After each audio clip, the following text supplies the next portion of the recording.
ओम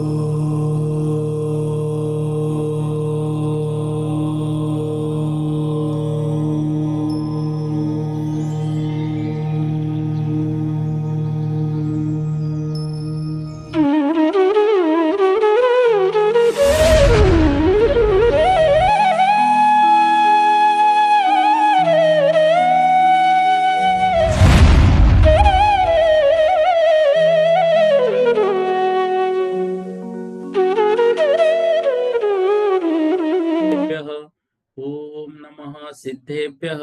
ओम नमः सिद्धेभ्यः। सिद्धं शुद्धं पनमीय जिनिन्दवरनेमि चन्दमकलङ्कं गुणरयन भूषनुदयं जीवस्सपरुवणं मोक्षम। बोलो देवादिदेव 1008 श्री श्रेयांसनाथ भगवान की जय। देवादिदेव 1008 श्री नेमिनाथ भगवान की जय।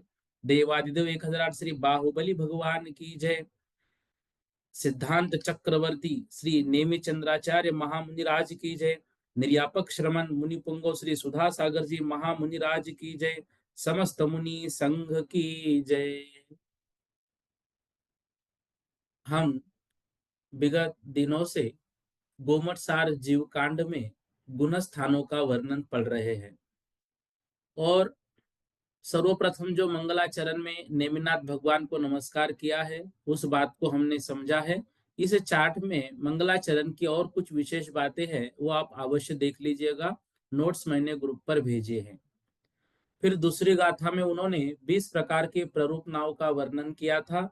गुणस्थान, जीव समास, पर्याप्ति, प्राण, संज्ञा, उपयोग, ये 6 और 14 मार्गना। इस प्रकार से 20 प्रकार की प्ररूपनाएं होती है।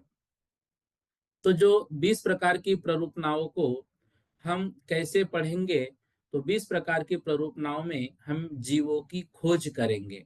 तो प्ररूपना का अर्थ परीक्षा होता है, उसकी व्याख्या भी आपको इसमें दी हुई है। फिर तीसरी गाथा में हमने पढ़ा था जो संक्षेप और भोग है यह गुणस्थान संज्ञा है, जो कि गुणस्थान मोह और योग के निमित्त से होता है। और विस्तार यह आदेश है, यह मार्गना संज्ञा है, जो कि सकम्म भावा, स मतलब स्व, कम्म मतलब कर्म से, भवा मतलब निर्माण होता है। तो अपने अपने कर्मों से मार्गना का स्थान निश्चित होता है। गुणस्थान संक्षेप है, ओग है, सामान्य है और इसका कारण मोह और योग है। मार्गना विस्तार है, आदेश है, विशेष है, इसका कार्य अपना अपना कर्म का उदय आदि होना है। चौथी गाथा में हमने ये पढ़ा था कि जो आदेश में मार्गना ली हुई है, तो मार्गनाओं में ही 20 प्रकार की जो प्ररूपनाएं हैं उनका अंतर्भाव हो जाता है। तो कौन से इसमें किसका अंतर्भाव हो जाता है, तो इस विषय में विस्तार से हमने जो कक्षा ली थी उस कक्षा में पढ़ा था। सामान्य रूप से हमको याद रखना है, जो गति मार्गना है, गति मार्गना में जो प्ररूपना है वह आयु, जो आयु प्राण उसमें लिया जाता है।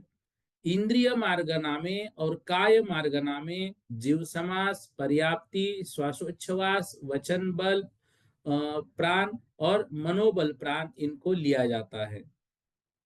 फिर योग मार्गना में काय बल प्राण को लेते हैं, क्योंकि योग में हम 6 प्रकार के जो काय योग होते हैं, औदारिक काय योग, औदारिक मिश्र काय योग, वैक्रियक काय योग, वैक्रियक मिश्र काय योग, आहारक काय योग, आहारक मिश्र काय योग, कार्मन काय योग आदि को हम पढ़ते हैं। इसलिए काय बल प्राण जो है योग मार्गना में लेते हैं। वेद मार्गना में मैथुन संज्ञा को लिया जाता है। कषाय मार्गना में जो क्रोध और मान होते हैं ये कषाय द्वेष रूप होते हैं, इसलिए भय जो है यह भय संज्ञा क्रोध मान माया में आ जाता, क्रोध और मान में आता है। माया और लोभ जो है यह राग रूप कषाय मानी जाती है। और आहार जो है यह हमारे शरीर को आवश्यक राग है, शरीर से इसका लाभ होता है, इसलिए आहार संज्ञा। और परिग्रह संज्ञा, आहार संज्ञा माया और लोभ में लेते हैं, और परिग्रह संज्ञा जो है वो सिर्फ लोभ में ली जाती है। इंद्रिय प्राण ज्ञान मार्गना में लिए जाते हैं, और साकार उपयोग अर्थात ज्ञानोपयोग यह भी ज्ञान मार्गना में लिया जाता है। दर्शन मार्गना में अनाकार उपयोग, निराकार उपयोग अर्थात दर्शन उपयोग इसमें लिया जाता है। इस प्रकार से प्रस्तुत गाथा में हमने विशेष रूप से सभी बातों को समझा था। अब देखिए, ये चौथी और पांचवी गाथा में इन सभी का वर्णन दिया हुआ है, कौन से इसमें किसको हमने लिया है। इसी की तरह 6 और 7 में भी यही वर्णन है, जिसको इस चार्ट के माध्यम से यहाँ पर विशेष रूप से दिया गया है कि मार्गना इंद्रिय एवं काय, प्ररूपना इसमें जीव समास। अब कल प्रश्न किसी ने भेजा था कि स्वरूप स्वरूपवान को समझना है। अब देखिए, जो जीव समास है वह जीव समास स्वरूपवान है और इंद्रिय काय स्वरूप है। क्यों? जीव जो है बिना इंद्रियों के और बिना शरीर के रह नहीं पाएगा संसार अवस्था में, तो इसलिए उसका जो स्वरूप है वह इंद्रिय और काय रूप होगा। और जो जीव है वह खुद स्वरूपवान कहलाएगा, उसका स्वरूप इंद्रिय और काय रूप है। तो यह स्वरूप स्वरूपवान का यहाँ पर भेद हमको समझना है। जीव समास सामान्य है, इंद्रिय का और उसकी विशेषता है। तो जीव समास में जो जीव की व्याख्या होगी वही व्याख्या इंद्रिय एवं काय मार्गना में भी होगी। इसलिए इंद्रिय और काय मार्गना में जीव समास को लिया जाता है। जो पर्याप्तिया है वह पर्याप्तिया कौन पूर्ण करेगा? तो जीव पूर्ण करेगा। ठीक है ना? तो इंद्रिय और काय मार्गना में ही पर्याप्तियों को भी लिया गया है, क्योंकि 6 प्रकार की पर्याप्तियां पूर्ण करने के बाद ही जीव परिपूर्ण हो जाता है। और वह जीव जहां पर भी जन्म लेता है तो 6 प्रकार की पर्याप्तियों को आहार, शरीर, इंद्रिय, भाषा, श्वासोश्वास और मन, इन 6 प्रकार की पर्याप्तियों को पूर्ण करते हुए आगे आगे बढ़ता है। जो प्राण है वो प्राण 10 प्रकार के कहे हैं, 5 इंद्रिय, 3 बल, मन बल, मनोबल, वचन बल और काय बल, श्वासोश्वास और आयु।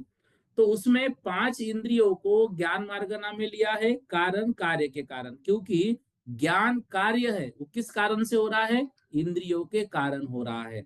इसलिए ज्ञान मार्गना में इंद्रियों को लिया जाता है।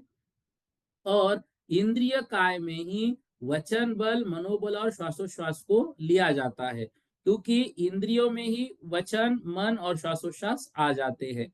आयु और गति, अब देखो, आयु को गति मार्गना में इसलिए लिया है क्योंकि गति और आयु जो है वो साहचर्य है। भाई, मनुष्य गति में हम कब तक रुकेंगे? जब तक हमारी मनुष्य आयु का उदय चल रहा है। देव गति में कब तक रुकेंगे? जब तक देव आयु का उदय चल रहा है। इस प्रकार से यह साहचर्य संबंध होने के कारण आयु जो है वह गति मार्गना में।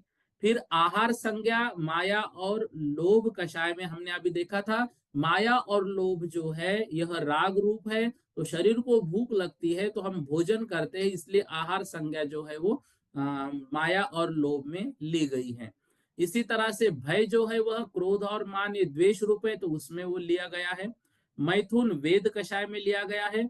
परिग्रह लोभ, लोभ कषाय के कारण हम परिग्रह को इकट्ठा करने की सोचते हैं। और ज्ञान जो है वह ज्ञान मार्गना में लिया है, ज्ञान उपयोग। तो ज्ञान उपयोग वह जो है वो साकार उपयोग है और दर्शन उपयोग वह निराकार उपयोग है।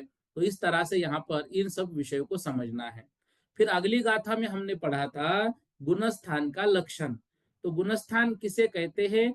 जे ही दु लखी जनते उदयादिषु संभवेहिम भावेहिम जीवाते गुणसन्ना निदिष्ठा सौवदर्शिहिम। सौवदर्शी मतलब सर्वज्ञ देव ने, निर्दिष्टा अर्थात निर्दिष्ट किए हैं। किसको निर्दिष्ट किया है? जे ही दु लखी जनते, जिस कारण से लक्षित किए जाते हैं। कौन? जीवा। कौन लक्षित किए जाते हैं? जीवा, जीव लक्षित किए जाते हैं। सभी से निवेदन है कृपया स्क्रीन को टच ना करें, तो उसमें वो लाइनें बन जाएगी। ठीक है? तो जिस कारण से जीव जो है वो लक्षित किए जाते हैं। कौन? जीव। किसके कारण से? उदयादिशु, उदय आदि के होने पर, संभवेहिम संभव हो जाते हैं, भावेहिम भाव। तो उदय होने पर, उदय आदि से उपशम क्षय क्षोपशम, तो उदय, उपशम, क्षय और क्षोपशम आदि अवस्था के होने पर, अब ये किसकी अवस्था लेनी है? ये लेनी है मोहनीय कर्म की, क्योंकि गुणस्थानों की जो अवस्था है यह मोहनीय कर्म के कारण है। ज्ञानावरण, दर्शनावरण, वेदनीय, आयु, नाम, गोत्र, अंतराय, ये कर्म हमारे गुणस्थानों में कुछ नहीं करते हैं। हमारे गुणस्थानों में ऊपर जाना, नीचे जाना, ये मोहनीय कर्म का काम है। तो मोहनीय कर्म के दो भेद किए हैं, दर्शन मोहनीय, चारित्र मोहनीय। दर्शन मोहनीय की तीन भेद किए हैं, सम्यक्त्व, सम्यक मिथ्यात्व और मिथ्यात्व। और दर्शन मोहनीय के जो भेद होते हैं वह कितने होते हैं? 21, क्योंकि मोहनीय कर्म के 28 भेद है। 7 भेद जो है वह हमने कहां पर ले लिया अभी? दर्शन मोहनीय की 3, और फिर इसमें अनंतानुबंधी की 4, ये 7। फिर अनंतानुबंधी 4, क्रोध मान माया लोभ, फिर अप्रत्याख्यान, प्रत्याख्यान, अप्रत्याख्यान और संज्वलन, ये 4, और 9 नो कषाय। इस तरह से ये जो है 28 मोहनीय कर्म के भेद होते हैं। तो दर्शन मोहनीय आदि कर्मों के उदय, उपशम, क्षय और क्षयोपशम आदि अवस्था के होने पर होने वाले जिन परिणामों से युक्त जीव देखे जाते हैं, उन जीवों को सर्वज्ञ देव ने गुणस्थान कहा है। वह उनके गुणों का स्थान है, जो परिणाम वहां पर जीव के हो रहे हैं। तो दर्शन मोहनीय क्या करता है? श्रद्धा गुण के विपरीत जीव का परिणमन कराता है।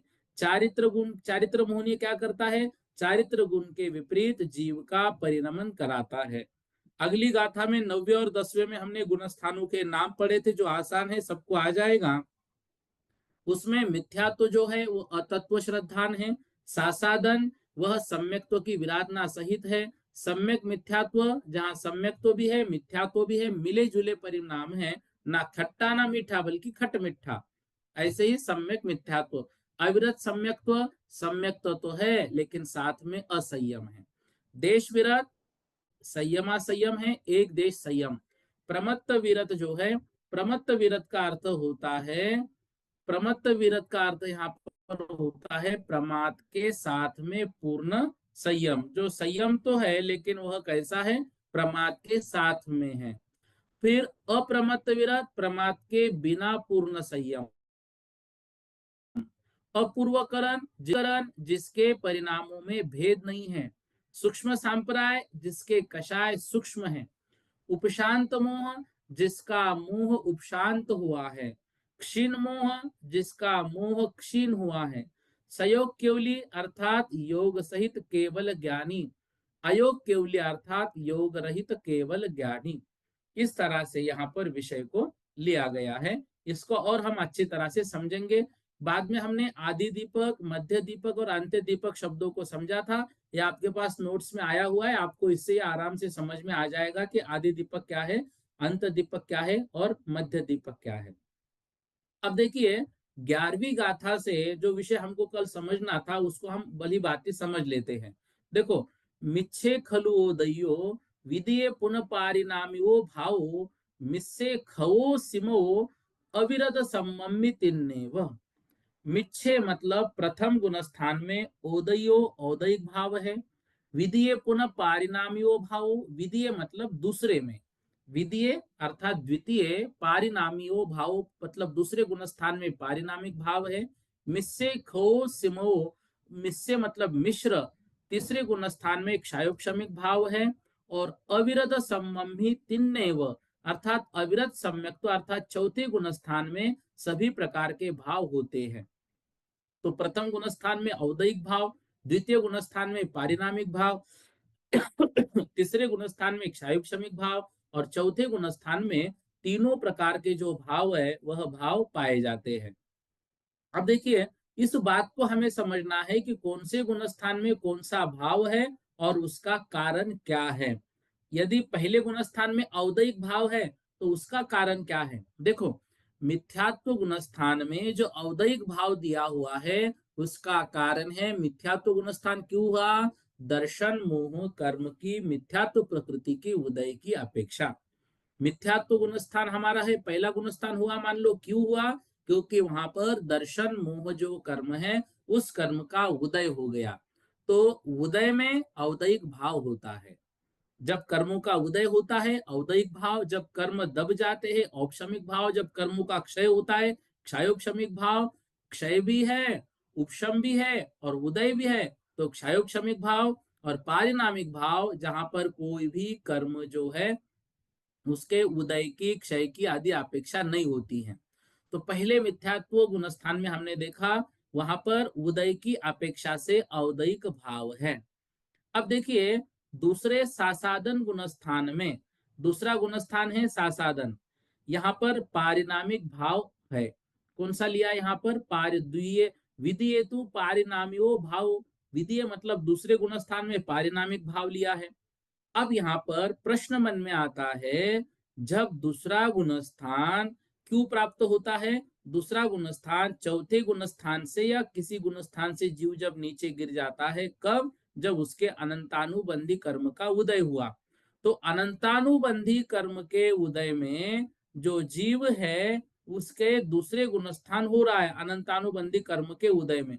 तो फिर यहाँ पर पारिणामिक भाव क्यों दिया? ठीक है, इसका उत्तर देखो।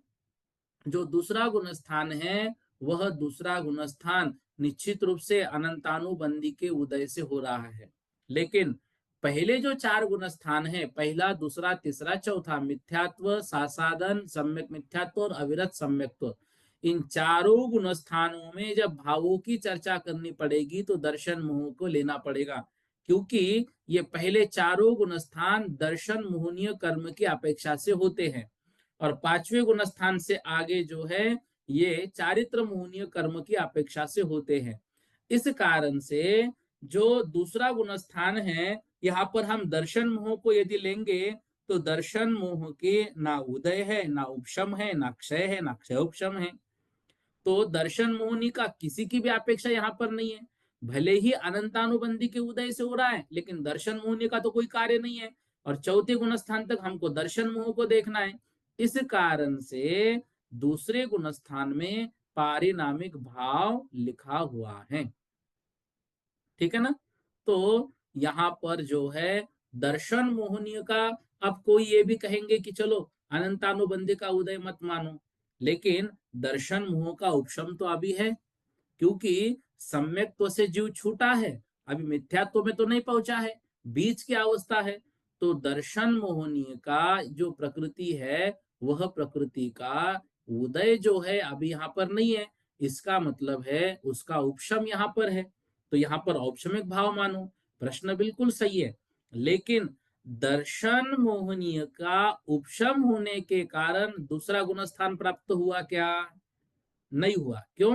क्योंकि दर्शन मोहनीय का उपशम तो चौथे गुणस्थान में भी है, तो वहां वो चौथे गुणस्थान से दूसरे गुणस्थान में दर्शन मोहनी के उपशम के कारण नहीं आया। क्यों आया? क्योंकि अनंतानुबंधी का उदय हुआ। तो अनंतानुबंधी के उदय के कारण यहाँ पर आया, दर्शन मोहनी के उपशम के कारण नहीं आया।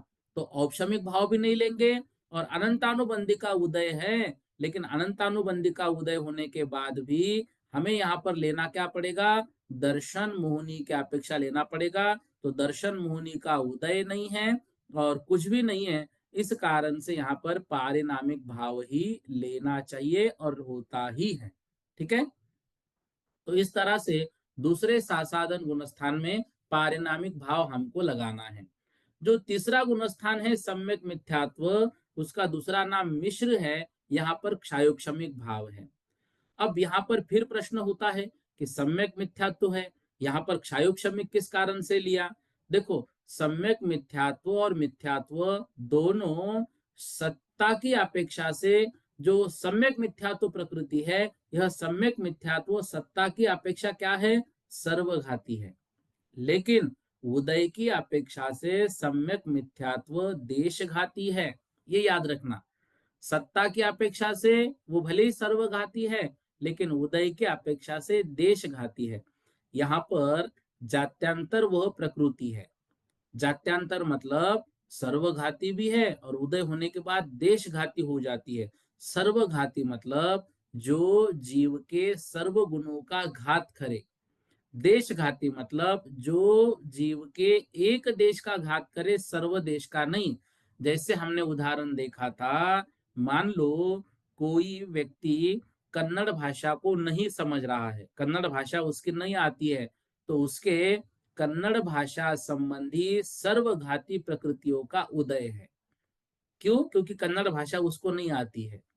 अच्छा, उसको मराठी भाषा थोड़ी थोड़ी आती है या हिंदी भाषा बहुत सी आती है, तो उसके हिंदी भाषा संबंधी देशघाती प्रकृति का उदय माना जाएगा। देशघाती क्यों कहा?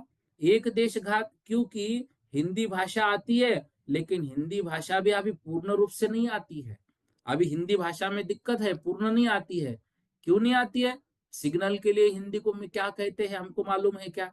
सिग्नल शब्द अब इतना प्रचलित हो गया, सिग्नल शब्द, कि इंग्लिश होने के बाद भी अब हिंदी में प्रसिद्ध हो गया, सिग्नल ही कहते हैं। लेकिन ऐसे बहुत सारे शब्द है जिसको हिंदी में क्या कहते हैं हमको मालूम नहीं है। तो इस कारण से हिंदी भाषा के हमारे देशघाती का उदय हम मानेंगे। तो सर्वघाती सर्वघात करती है, देशघाती एक देशघात करती है। ठीक है। तो क्षायोक्षमिक भाव यहां पर इसलिए लिया, सम्यक मिथ्यात्व और मिथ्यात्व दोनों के सर्वघाती जो प्रकृतियां है उनका उदयाभावी क्षय, इन्हीं का सदवस्तारूप उपशम, और जो सम्यक मिथ्यात्व है इनके देशघाती प्रकृति का उदय। देखो, जब भी क्षयोक्षमिक भाव होगा तो यहां पर उसकी व्याख्या होगी सर्वघाती प्रकृतियों का उदयाभावी क्षय, उन्हीं का सद्वस्ता रूप उपशम, और उन्हीं के सॉरी उसमें से एक सम्यक मिथ्या तुझे ऐसा, या सम्यक जैसे चौथा गुणस्थान हमारा क्षयोक्षमिक है तो सम्यक प्रकृति देशघाती का उदय वहां पर होता है। तो यहाँ पर सम्यक मिथ्यात्व जो है वह उदय में देशघाती है, तो उसका उदय होता है। इस कारण से तीसरे गुण स्थान में यहाँ पर हमको कौन सा लगाना चाहिए? क्षयोक्षमिक भाव लगाना है। और अविरत सम्यक दृष्टि, अविरत सम्यक दृष्टि में क्या लिखा है आचार्य महाराज ने? देखो यहाँ पर जो चौथा गुण स्थान है, अविरत अंतेसु, जो अविरत सम्मी तिन्नेव, अर्थात अविरत सम्यक्त्व में तीनों भाव होते हैं। तीनों मतलब कौन से? तीनों मतलब औपशमिक, क्षायिक और क्षयोक्षमिक। औपशमिक क्यों? दर्शन मोहनी की तीन प्रकृतियां, मिथ्यात्व, सम्यक मिथ्यात्व और सम्यक प्रकृति, इनका उपशम हुआ तो यह औपशमिक भाव है। और दर्शन मोहनी के तीन का क्षय हुआ तो क्षायिक भाव है। और यदि क्षयोक्षमिक भाव लगाना है तो मिथ्यात्व सम्यक मिथ्यात्व अभी सत्ता में है, तो मिथ्यात्व और सम्यक मिथ्यात्व का अनुदय हुआ और सम्यक प्रकृति का उदय हुआ। तो जो मिथ्यात्व और सम्यक मिथ्यात्व है इनका उदयाभावी क्षय, उन्हीं का सद्वस्ता रूप उपशम, और सम्यक प्रकृति देशघाती के उदय में जो मिश्र परिणाम होते हैं, तो इस तरह से अविरत सम्यक तो चौथे गुण स्थान में क्या होता है? क्षयोक्षमिक भाव होता है। इस तरह चार जो गुण स्थान हुए, चारों गुण स्थानों में भावों की बात हमको समझनी है।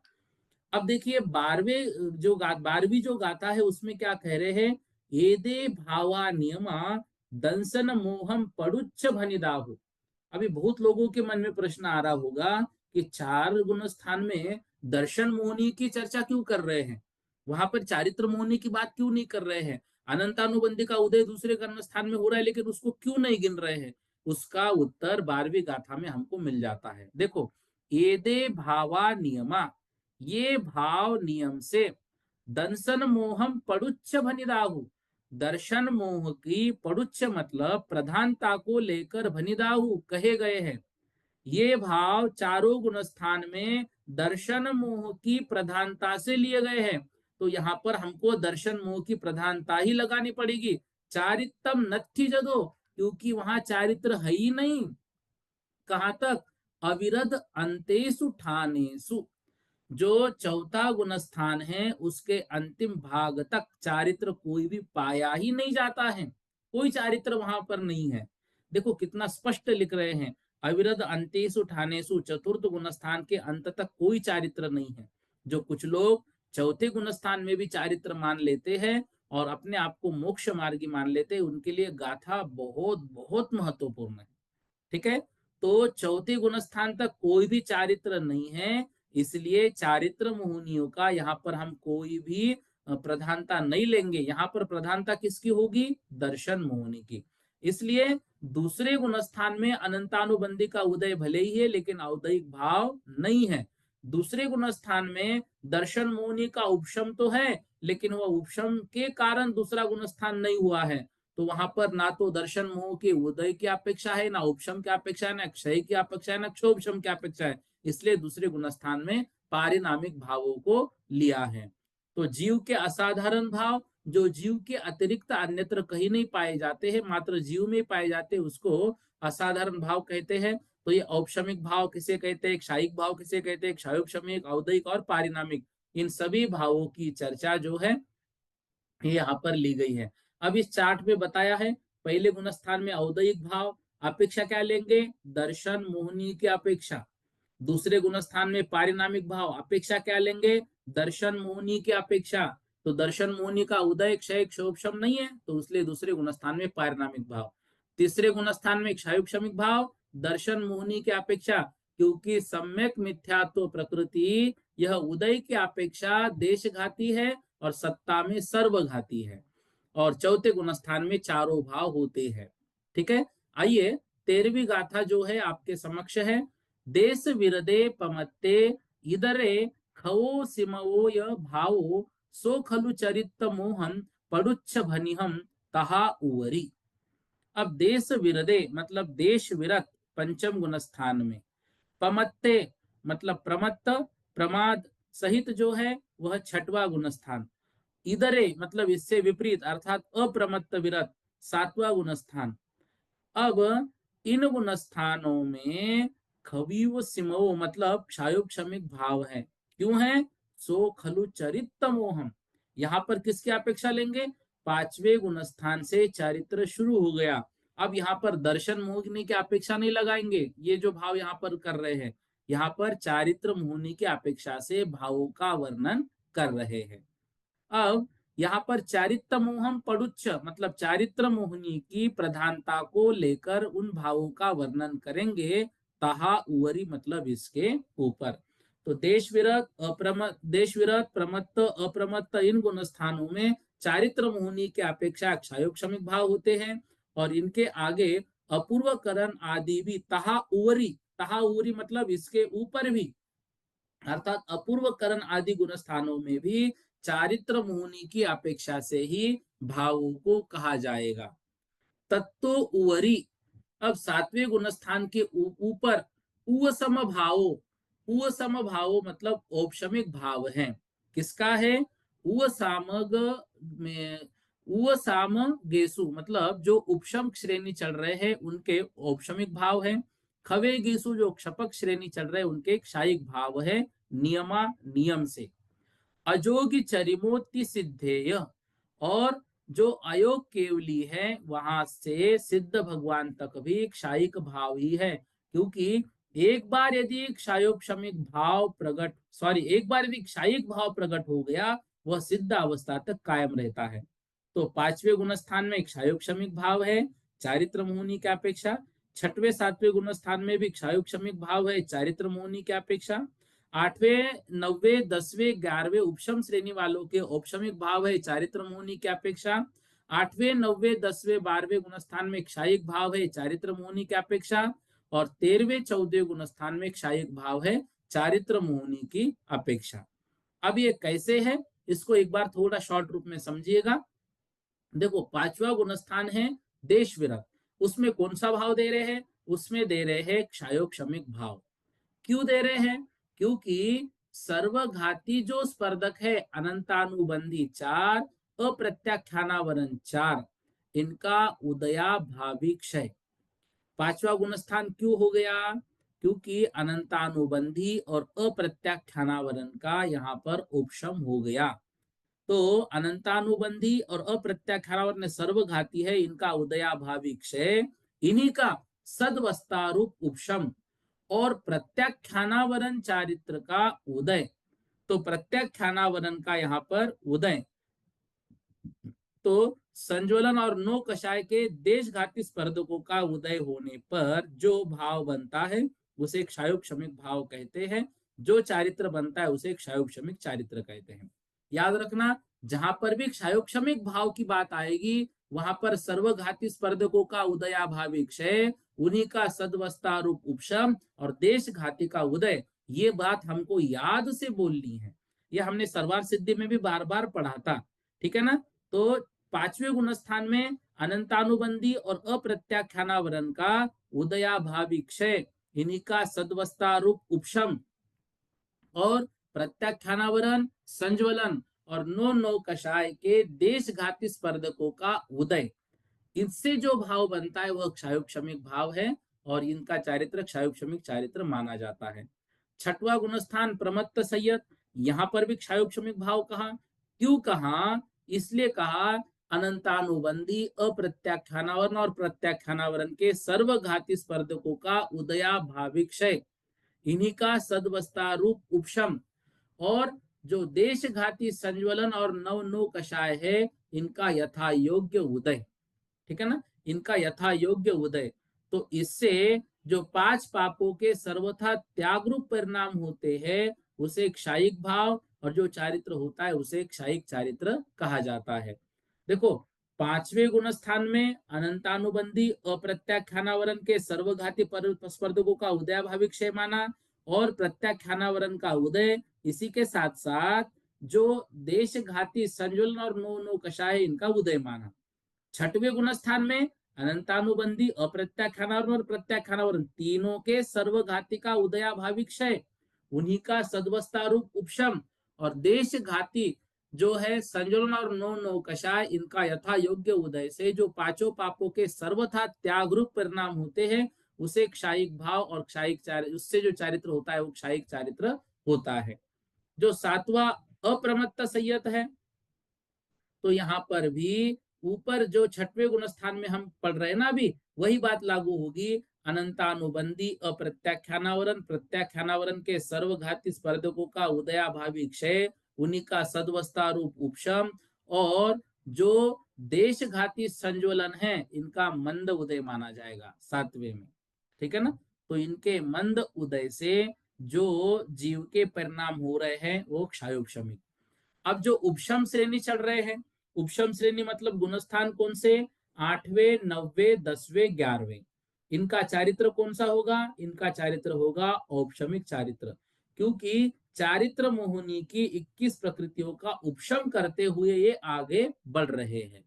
चारित्र मोहिनी की 21 प्रकृतियों का उपशम करते हुए ये आगे बढ़ रहे हैं। तो यहाँ पर आठवें गुण स्थान में उपशम करने की विशुद्धि बढ़ाई गई, मतलब जो संज्वलन कषाय है यह और मंद हुआ। ऊपर तो हमने मंद पढ़ा सातवें में, यहाँ पर और मंद हुआ, तो ये आठवें में, नौवे में और मंद हुआ, और 10वें में मंद हुआ, और साथ में मात्र संज्वलन थोड़ा सा लोप बाकी रहा। ठीक है ना, तो संज्वलन लोप बाकी रहा 10वें गुण स्थान में, और 11वें गुण स्थान में संपूर्ण जो 21 प्रकृतियां है चारित्र मोहिनी की उनका उपशम हो गया। तो यहाँ पर क्या हो जाएगा? औपशमिक चारित्र हो जाएगा। ठीक है ना, तो यह बात हमको यहाँ पर याद रखनी है। और क्षपक श्रेणी में क्षायिक भाव है, तो क्षपक श्रेणी में क्षायिक भाव क्यों? क्योंकि इन्हीं 21 प्रकृतियों का ये क्षय करते हुए आगे बढ़ते हैं। तो आठवें, नौवे, 10वें और 12वें गुण स्थान में, तो आठवें में क्षय के योग्य परिणाम बने, नौवे में 20 प्रकृतियों का क्षय हो गया क्योंकि संज्वलन लोभ अभी बाकी है, और 10वें में संज्वलन लोभ का भी क्षय हो गया, और 12वें गुण स्थान में वो पहुंच गए। क्यों? क्योंकि अब संज्वलन लोभ का क्षय हो गया, तो 12वां गुण स्थान यहाँ पर हो गया। और सयोग केवली, अयोग केवली में क्षायिक भाव है, क्योंकि इनके संपूर्ण जो मोहनीय कर्म है इनका क्षय हो गया। इस तरह से यहाँ पर प्रत्येक जो गुणस्थान है उन गुणस्थानों में भावों को हमको समझना चाहिए। अब देखिए यहाँ पर 15वीं गाथा में हमने पढ़ा था पहला मिथ्यात्व गुण स्थान में क्या होता है। तो मिच्छोदयेन, मिच्छोदयन मतलब मिथ्यात्व प्रकृति के उदय से मिच्छतम असदहनम, जो जीव का मिथ्यात्व है उसका असदहनम होता है। तो मिथ्यात्व प्रकृति के उदय से जो असद्धान होता है, किसका असद्धान होता है? तच्छ अत्थानम, तत्व और अर्थों का, तत्व और पदार्थों का जो अश्रद्धान हो गया, वह क्यों हुआ? मिथ्यात्व प्रकृति के उदय से। तो वह मिच्छत्तम, वही मिथ्यात्व कहलाता है, इसके 5 भेद है: एकांत, विपरीत, विनय, संशय और अज्ञान। ठीक है ना। तो यह विषय बड़ा आसान है, जहां पर समझने का विषय है उसको हम थोड़ा लेंगे, बाकी ये तो सबको याद है। ये 5 भेद जो है मिथ्यात्व के, तो दर्शन मोहनी के हमने भेद के मिथ्यात्व, सम्यक और सम्यक्त्व। मिथ्यात्व गुणस्थान क्यों हुआ? मिथ्यात्व नामक दर्शन मोहनी कर्म के उदय से हुआ, जिससे जीव का अतत्व श्रद्धान हुआ, और किसके प्रति? तत्वों के प्रति श्रद्धान जो है उसका दूर हो गया। तो यह मिथ्यात्व गुणस्थान हुआ।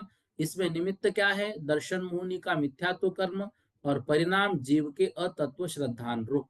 इस प्रकार यहाँ पर ये लगाना है। अब देखिए, जो मिथ्यात्व के 5 भेद है: एकांत, विपरीत, विनय, संशय और अज्ञान, इन पांचों की व्याख्या भी यहाँ पर दी गई है। 16वीं गाथा भी हमने कल पढ़ी थी। जो बुद्ध मत वाले हैं वो एयंतम, एकांत मिथ्या दृष्टि है। जो ब्रह्म अर्थात जो ब्राह्मण आदि है वह यज्ञ आदि करने से ही मुक्ति मानते हैं, तो वो विपरीत मिथ्या दृष्टि है। तापस आदि जो होते हैं वो सबकी विनय करते हैं, इसके कारण से वो विनय मिथ्या दृष्टि है। इंद्र आदि नामक श्वेतांबर गुरु जो है वह संशय मिथ्या दृष्टि है। और जो मक्कड़ियों अर्थात मस्करी होते हैं वह जो है अज्ञान मिथ्या दृष्टि है। तो ये मस्करी शब्द आगम में दिया है, तो उसको व्याख्या में कुछ लोग मुसलमान कहते हैं। तो ये जो है ये अज्ञान मिथ्या दृष्टि जीव है। ठीक है। अब इनका मिथ्या भाव है, यह कैसे हम समझें, उससे क्या होगा? तो इसको उदाहरण के माध्यम से 17वीं गाथा में समझा रहे हैं। मिच्छन्तम वेदंतो जीवो विवर्य य दंसनो होदी नय धम्मम रोचदे मुहुरम सुरसम जहां जय।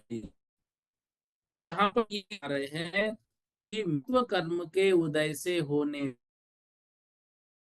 वाले मिथ्यात्व प्रकृति का अनुभव करने वाला जीव, मिच्छन्तम वेदंतो, वेदंतो मतलब अनुभव करने वाला जीव, विवर्य दंसनो होदी, विपरीत दंसन मतलब श्रद्धान, यहाँ दर्शन का अर्थ क्या लेना है? श्रद्धान। तो वह विपरीत श्रद्धान वाला होदी हो जाता है। ऐसे समय में क्या होता है? नय धम्मम रोचते, ना उसको धर्म रुचिकर लगता है। जैसे मुहुरम मतलब मीठे रसम, रस को देने के बाद भी जहा जरी दो, जो ज्वर से पीड़ित है उसको वह मीठा रस भी रुचिकर नहीं लगता है, उसको यथार्थ मालूम नहीं होता है। इस प्रकार से जो मिथ्या दृष्टि जीव है उसको धर्म की बातें अच्छी नहीं लगती है। मंदिर में महाराज जी आए, दर्शन के लिए चलो, कोई नहीं, कोई मतलब नहीं है। अच्छा, मंदिर में पंच कल्याणक हो रहे, चलो, कोई मतलब नहीं है, इससे कुछ नहीं होता है। ऐसे मन में धारणा बनाए हुए है। कई बार तो वो ये कहते हैं जो भगवान के अभिषेक पूजा कर रहे हैं वो कौन से सुखी है, वो क्या कर रहे हैं, वो कितने दुखी है। ठीक है, उनके कर्म का उदय आया, वो दुखी हो गए। अब श्री राम जी वनवास में चले गए, उनको वनवास मिला, इसका मतलब ये थोड़ी कि वो खराब हो गए। उल्टा उन्होंने धर्म के प्रति और श्रद्धान बढ़ा दिया। कितना श्रद्धान? इतना श्रद्धान कि उसी भाव से मोक्ष को प्राप्त हो गए। तो इस तरह से यदि कोई धार्मिक जीव संकटों में है तो वहां पे धर्म का दोष नहीं है, धर्म तो अच्छा ही है। उसके अपने वैयक्तिक कर्म जो पिछले जन्म में बांधे थे उन कर्मों का उदय आएगा, और जब कर्मों का अनुदय होगा तो उससे बढ़िया कल्याण और किसी का नहीं होने वाला है। इसलिए धर्म की बातें, चाहे देव हो, चाहे शास्त्र हो, चाहे गुरु हो, चाहे उनके शिष्य हो, चाहे नवदेवता हो, उन सभी के प्रति हमको रस आना चाहिए, वो हमको रुचिकर लगने चाहिए। पूजन जब हम कर रहे हैं, इस थाली से उठाकर इस थाली में द्रव्य चढ़ा रहे, ये पूजन नहीं। द्रव्य चढ़ाते समय भाव भी वैसे होने चाहिए। क्षुधारोग विनाशनाय, तो वास्तविकता में मेरी क्षुधा का नाश हो, ये भाव हमारे होने चाहिए। तब जाके हमें उस सम्यक्त्व का वेदन होगा, अनुभव होगा। अन्यथा फिर वो क्रिया मात्र रह जाएगी, तो क्रिया नहीं करनी है।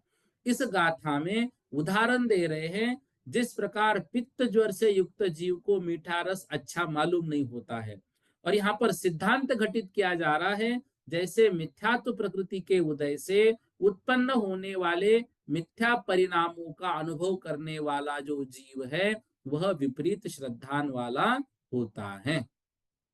अब देखिए 18वीं गाथा जो है यह कल हम पढ़ रहे थे। एक्चुअली मुझे मालूम नहीं, लेकिन 8 बजे जो है वो क्लास अपने आप स्टॉप हो जाती है, इसलिए 8 के 2-4 मिनट पहले हमको स्टॉप करना है, क्योंकि 8 बजे जो है दूसरी कक्षा इसी लिंक से शुरू होती है सांगानेर से। इसलिए इन बातों का भी हमको ध्यान है। ये 18वीं गाथा हम पढ़ते हैं। इसमें क्या कह रहे हैं? उवईठं पवयनं न सदहदी सद्दहदी असभावम् उवईठं या अनुवईठं। अब जो मिथ्या दृष्टि जीव है उस जीव के बाह्य चिन्ह क्या क्या हो सकते हैं, यह इस गाथा के माध्यम से हमको बता रहे हैं। तो क्या बता रहे हैं? मिथ्या इट्ठी जीवो, जो मिथ्या दृष्टि जीव है, जो मिथ्या दृष्टि जीव है, वो इत्थम पवयनम न सदहदी। जो मिथ्या दृष्टि जीव है वह उइठम मतलब उपदेशित, जो उपदिष्ट है, पवयनम मतलब अच्छे वचन, जो जिनेन्द्र भगवान के पवयनम मतलब अच्छे वचन हैं, जो कल्याणकारी वचन हैं, उन वचनों को न सद्दहदी, उन वचनों का वह श्रद्धान नहीं करता है। किसका श्रद्धान करता है? सद्द इदम असद्भावम, श्रद्धान करता है। किसका श्रद्धान करता है? असद्भावम उइठम या अनुवैठम। वह श्रद्धान करता है किसका? उपदिष्ट या अनुपदिष्ट असद्भाव का। असद्भाव मतलब जो पदार्थ के विपरीत स्वरूप का कथन करते हैं, जो आचार्य नहीं है, आचार्यों के आभास है, गुरु नहीं है, गुरु का आभास है, धर्म नहीं है, धर्म का आभास है, इनके माध्यम से कहे हुए या नहीं कहे हुए भी जो तत्व है उनका वह श्रद्धान कर लेता है। और जो वास्तविकता में जिनेन्द्र भगवान के वचन हैं उन वचनों में वह शंका धारण करता है। अर्थात जो उपदेशित अरिहंत भगवान के वचन हैं उनमें तो श्रद्धा नहीं करता है, और जो कुदेवता आदि है उनके मिथ्या वचनों पर श्रद्धान कर लेता है। जैसे जो मारीचिका जीव है उन्होंने 363 मत चलाए। 363 मत चले क्यों? क्योंकि उनके श्रद्धान करने वाले जीव तैयार होते गए। उनको मारीची जो बातें बता रहा था वो बातें आसान लगने लग गई। और यहाँ साक्षात आदिनाथ भगवान बैठे हुए हैं, तद्भव मोक्षगामी है, समोसरण लगा हुआ है, लेकिन उन वचनों पर वहां जाने के भी भाव नहीं हो रहे हैं। क्यों नहीं हो रहे हैं? क्योंकि मिथ्या दर्शन का उदय हो गया। तो अरिहंत के वचनों पर श्रद्धा नहीं हो रही है, लेकिन जो कुदेव आदि मिथ्या वचन कह रहे वो वचन अच्छे लग रहे, रुचिकर लग रहे हैं, ये मिथ्यात्व का बाह्य चिन्ह है। और जो अनुपदिष्ट बिना उपदेशित है उन मिथ्या वचनों पर भी वो श्रद्धान कर लेता है। तो इसको ग्रहित मतलब जो दूसरों ने बताया, यह उपदिष्ट, और अग्रहित मतलब किसी ने नहीं बताया, वो अनुपदिष्ट। तो अग्रहित मतलब नया ग्रहण नहीं किया है, वह मिथ्यात्व, यह कहलाता है अनुपदिष्ट मिथ्यात्व। अर्थात इस भाव में जो विपरीत मान्यता नई ग्रहण नहीं की, अनादि से बिना ग्रहण किए ही चली आ रही है, वह विपरीत मान्यता अग्रहित मिथ्यात्व। और ग्रहित मिथ्यात्व जो है वह नया ग्रहण किया, जो किसी ने बताया वह नया ग्रहण किया। देखिएगा, ये ग्रहित और अग्रहित मिथ्यात्व जो है यह इस हुंडा सर्पिनी काल में ही भेद होते हैं, अन्यथा बाकी सब जगह पर ग्रहित भेद होता ही नहीं है। वो तो अग्रहित चला आ रहा है अनादिकाल से, विपरीत मान्यता कोई बताता नहीं, कोई 363 मत चलते नहीं है। ये हुंडा और सर्पनी काल के दोष से ऐसा हो गया। इस कारण से ग्रहित अग्रहित जो है वो इसी काल में मिथ्यात्व के भेद हो जाते हैं, बाकी अग्रहित मिथ्यात्व ही होता है। जैसे जो देव होते हैं, उन देवों को कोई अग्रहित पढ़ा रहा है क्या? वहां कोई कुदेवों के मंदिर है क्या? वहां कोई कुगुरों के पास वो जा रहे हैं क्या? नहीं जा रहे हैं। ना ही कुदेवों के मंदिर है, वहां तो सच्चे देवों के ही मंदिर है। फिर भी वो मिथ्या दृष्टि है। क्यों मिथ्या दृष्टि है? इसलिए मिथ्या दृष्टि है, वो नंदीश्वर द्वीप में जा रहे हैं, नंदीश्वर द्वीप में पूजा कर रहे हैं। कौन? मिथ्या दृष्टि जीवों की बात कर रहा हूं। वो भले ही नंदीश्वर द्वीप में जाके पूजा कर रहे हैं, लेकिन मिथ्या दृष्टि क्यों? क्योंकि वो उनको अपने कुल के देवता मानते हुए पूजा कर रहे हैं। और जो सम्यक दृष्टि देव होते हैं, वो उनको हमारे कल्याणकारी भगवान आप अनंत गुण के भंडारी ऐसे विचार करते हुए उनकी पूजा कर रहे हैं सम्यक दर्शन के साथ। तो यह पूजा करना, यह सम्यक दृष्टि का लक्षण है। और कुछ अपेक्षा से या कुल देवता मानकर पूजा करना, यह मिथ्या दर्शन का लक्षण है। यह बात यहाँ पर विशेष रूप से समझना है। इस तरह 18वीं गाथा में यह सब विषय हमने पढ़ा। अब जो पहला गुण स्थान है मिथ्यात्व, उस विषय में और भी कुछ बातें आएगी, वो समय समय पर बता देंगे। देखिए अभी यहाँ पर 19वीं गाथा में क्या कहते हैं। 19वीं गाथा आप सबके समक्ष स्क्रीन पर है। देखिए, आदिम सम्मत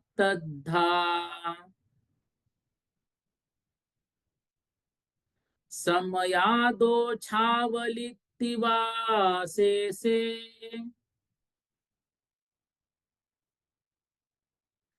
अन अन्न दरुदयादो नासीय सम्मोति शासन कोसो।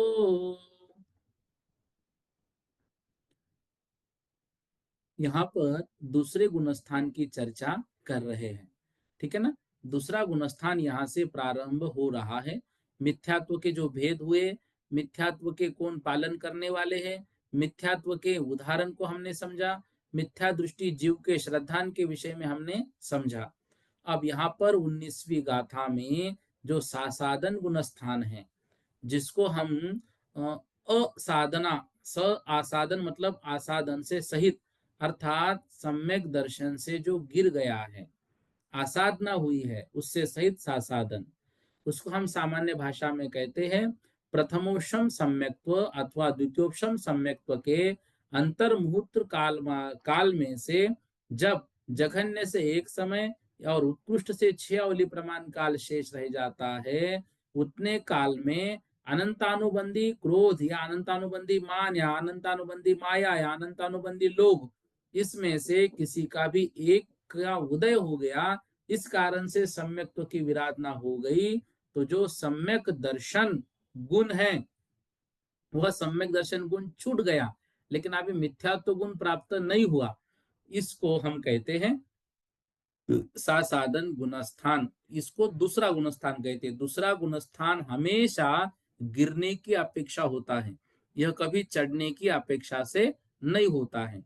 जैसे मान लो हमारे हाथ में रत्न है, वह रत्न हमारे हाथ से छूट गया, छूटा लेकिन अभी जमीन पर नहीं गिरा, धीरे धीरे धीरे आ रहा है। तो हाथ से छूटा लेकिन जमीन पर नहीं गिरा, तो उसके बीच की जो अवस्था है, उसको हम कहते हैं सासाधन नामक दूसरा गुणस्थान। सम्यक दर्शन रूपी रत्न से तो वह गिर गया, लेकिन अभी मिथ्यात्व के पास नहीं पहुंचा। इस तरह से इस जो यह जो गुणस्थान है, इस गुणस्थान को हम क्या कहते हैं? सासाधन। देखिए गाथा में क्या कह रहे हैं, आदिम सम्मत तथा, आदिम मतलब प्रथमोपम सम्यक्त्व, और उसके साथ ही द्वितीयोपम सम्यक्त्व। अब ये प्रथमोपम सम्यक्त्व क्या है और द्वितीयोपम सम्यक्त्व क्या है, इस बात को पहले समझिए। जब जब भी मिथ्या दृष्टि जीव चाहे वो सादी हो चाहे अनादि हो, सम्यक दर्शन प्राप्त करेगा, उसका वह सम्यक दर्शन प्रथमोपम सम्यक्त्व कहलाता है। ठीक है? तो जब जब भी वह जीव प्रथम मतलब औपशमिक सम्यक तो प्राप्त करेगा, वो प्रथम औपशम सम्यक तो, प्रथमोपशम संयुक्त के बाद जो दूसरा होता है उसको द्वितीयोपशम मत समझना। द्वितीयोपशम सम्यक तो किसे कहते हैं, देखो जिसको उपशम श्रेणी चढ़नी होती है वह अनंतानुबंधी की विषय योजना करते हुए उसको उपशम करता है, उसका द्वितीयोपशम सम्यक तो होता है। इतना भी याद रखिएगा। बाकी जो औपशमिक है या प्रथमोपशम सम्यक तो है, ये याद रखना कि शादी हो चाहे अनादि हो, वह जीव जब जब भी वह जीव जब जब भी सम्यक्त्व को प्राप्त करेगा तो वह उसका जो सम्यक्त्व है वह प्रथमोपशम सम्यक्त्व कहलाएगा। ये बात हमको यहाँ पर याद रखनी है। बाकी जो द्वितीयोपशम सम्यक्त्व है वो वक्त आने पर इन्हीं आगे की गाथाओं में हमको समझाया जाएगा। तो यहाँ पर क्या कह रहे हैं, प्रथमोपशम सम्यक्त्व अथवा द्वितीयोपशम सम्यक्त्व से समयादो छावलितिवा से, समयादो मतलब समय से, अर्थात एक समय, या फिर छ आवली मतलब 6 आवली प्रमाण काल शेष रहने से। तो जघन्य से एक समय तथा उत्कृष्ट से 6 अवली प्रमाण काल शेष रह गया, उतने काल में अनंतानुबंधी क्रोध मान माया लोभ, इसका इनमें से किसी का भी एक का उदय आ गया। तो वहां पर क्या हो गया, सम्यक्त्व की विराधना हो गई, दर्शन गुण की जो अव्यक्त अतत्व श्रद्धानुरूप परिणति हो गई, तो उसका स आसादन अर्थात साधन गुणस्थान हो गया। ठीक है ना। तो प्रथम उपशम संयुक्त और द्वितीय उपशम संयुक्त के मान लो 1 मिनट का काल है जिसमें हमने प्रथम उपशम संयुक्त प्राप्त कर लिया। अब उसमें जघन्य से 1 सेकंड और उत्कृष्ट से 6 सेकंड, ये उदाहरण के लिए है। जैसे यहाँ पे दिया ना, जघन्य से 1 समय और उत्कृष्ट से 6 आवली, तो जघन्य से 1 सेकंड और उत्कृष्ट से 6 सेकंड ऐसा काल शेष रह गया, तो अनंतानुबंधी का किसी का उदय आ गया। तो फिर क्या हो गया, वह सम्यक्त्व से छूट गया लेकिन अभी मिथ्यात्व में नहीं आया, तो उसका जो है वह दूसरा गुणस्थान होता है। इस विषय में और विशेष बात जो है वो कल की कक्षा में समझेंगे। आज एक्चुअली बहुत लोग नए जुड़े हैं, इसके लिए शुरुआत से एक बार सब जो बातें होती है उसको रिवीजन करते हुए आगे हम बढ़े हुए हैं। तो बाकी जो है वो कल की कक्षा में होगा, क्योंकि समय आगे बढ़ रहा है और बाकी दूसरे भैया को भी अभी यहाँ पर क्लास लेनी है। सुलेखा जी जल्दी से पूछिए, क्या पूछ रहे आप,